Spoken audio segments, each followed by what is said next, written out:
Le journal des journaux, la revue du web. Le journal des journaux, la revue du web. Il est là, comme toujours, Clément Tungui pour la revue du web. Bonjour Clément. Merci, bonjour Séraphin, bonjour à toute l'équipe qui t'accompagne, bonjour également à tous qui prennent la peine de suivre Vérité TV et Success Radio. Nous vous écoutons. Une fois de plus, mesdames et messieurs, bonjour. Vous faites bien de vous informer sur nos antennes Vérité TV et Success Radio.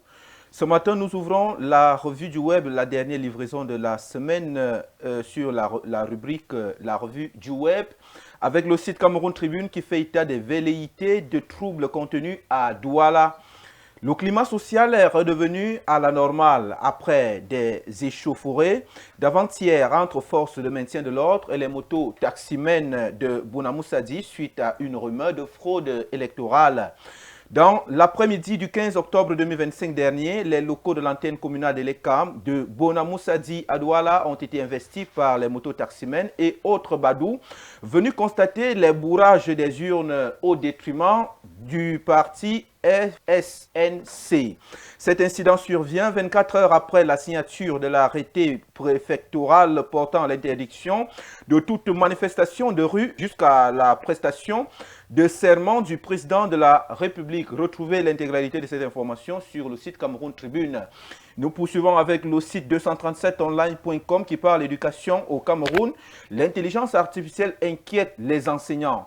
Au Cameroun, de plus en plus, les élèves utilisent l'intelligence artificielle pour rédiger leurs devoirs ou résoudre des exercices complexes. Une tendance qui séduit par sa facilité, mais qui alarme aussi les enseignants. Certains ne comprennent pas leurs propres réponses, indique un censeur de lycée à Yaoundé. Derrière cette révolution numérique se cache la vraie question. L'intelligence artificielle aide-t-elle à prendre ou pousse-t-elle à tricher? Le thème de l'année scolaire 2025-2026 consacré à la sécurité et à l'apprentissage à l'ère de l'intelligence artificielle illustre bien l'enjeu.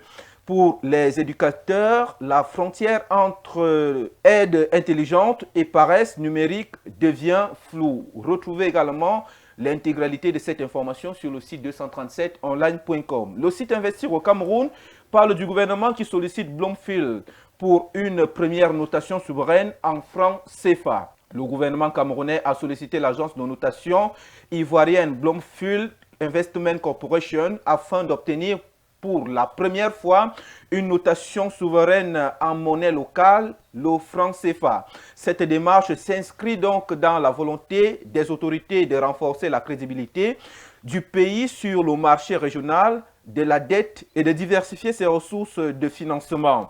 Les autorités estiment également que cette notation permettra de mieux refléter la réalité économique et financière du Cameroun, tout en favorisant une meilleure compréhension des risques liés à l'investissement au Cameroun. Nous poursuivons avec le même site Investir au Cameroun qui parle de la BEAC qui fait exploser son offre de liquidité à 750 milliards de francs CFA, mais les banques en redemandent. La Banque des États de l'Afrique centrale, l'Institut d'émission des pays de la zone CEMAC, a une nouvelle fois établi un record en portant son offre de liquidité hebdomadaire aux banques commerciales à 750 milliards de francs CFA. C'était au cours d'une opération d'injection de liquidité dans le circuit bancaire de la zone CEMAC organisée le 14 octobre 2025 dernier. Selon les résultats de l'opération, la demande des établissements de crédit a surclassé cette nouvelle offre en établissant 786 milliards de francs CFA. Cette demande avait déjà atteint 817 milliards de francs CFA lors de l'opération d'injection de liquidité organisée le 7 octobre dernier. Et ce matin, nous clôturons la revue du web avec le site Le Point, qui fait également le point, permettez la répétition, sur l'or qui franchit 4000 USD, l'once plus 51% en un an, plus 135% en 3 ans. Le métal jaune cote 4000 USD l'once, la progression atteint 51% sur 12 mois et 135% sur 3 ans. À ce niveau, l'or devient l'actif de référence pour couvrir l'inflation et les chocs de marché. Les portefeuilles se rééquilibrent, moins d'obligations sensibles en hausse, de taux plus de valeur, refuge et de liquidités calibrés autour du coût de portage.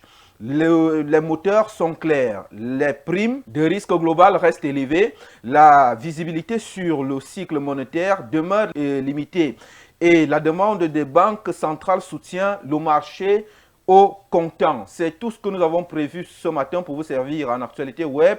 Cette information, vous pouvez la retrouver sur le site Le Point. Et c'est donc tout ce que nous avons prévu pour vous servir en cette dernière livraison de la semaine.